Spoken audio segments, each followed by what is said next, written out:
कहानी की शुरुआत होती है और हमें हमारी मेन फीमेल लीड इजाबेला को दिखाया जाता है, जिसे सब प्यार से इजी बुलाते हैं। इजी बहुत ही खुशमिजाज, जिंदा दिल और हंसमुख किस्म की लड़की है। वो अपनी माँ और दादी दो दोस्तों के साथ खुद का एक सैलून चलाती है।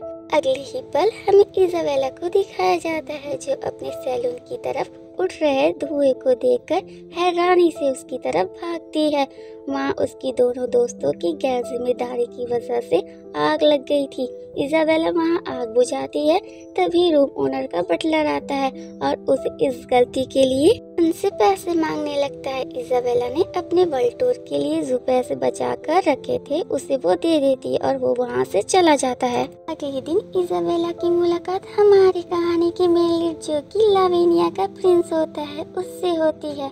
वह इजाबेला के सैलून में हेयर कट के लिए आया होता है। प्रिंस को इजाबेला और उसका परिवार बहुत पसंद आता है।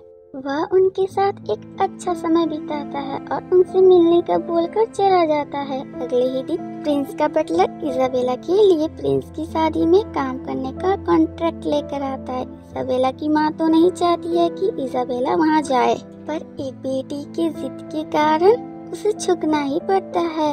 इजाबेला और उसकी दोनों दोस्त प्रिंस की शादी में काम करने के लिए रवाना होती हैं।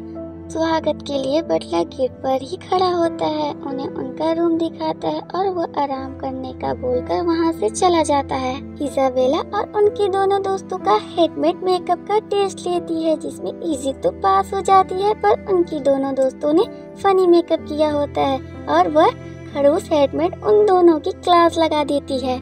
मूवी के अगले सीन में हमें इजाबेला को देखते हैं, जो लाविनिया को देखने के लिए जाती है। उसे महल की दूसरी तरफ एक गांव मिलता है, जहां लोग एक दूसरी ही बेरंग, मनहूसी और गरीबी से भरी लाइफ जी रहे होते हैं। अगले दिन इजी वहां जा रही होती है। प्रिंस भी उसके साथ जाने की जिद करते हैं। इजाबेला इस मर्तबा उन्हें ले जाने के लिए मान जाती है और वह दोनों वहां खूब मस्ती करते हैं।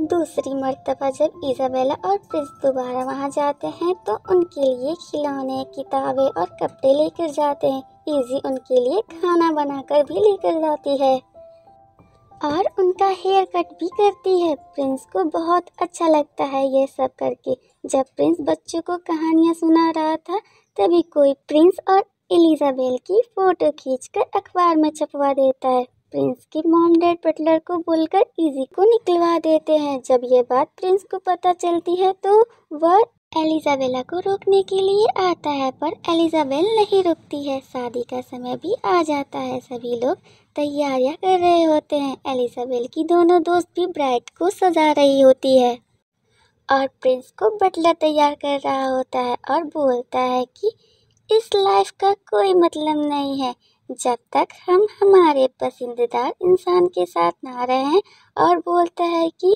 प्रिंस तुम ये शादी मत करो, तुम इजाबेला के लिए बने हो और तुम प्यार भी इजाबेला से ही करते हो। प्रिंस अपनी मंगेतर के पास जाता है और उससे यह रिश्ता तोड़ने की बात करता है।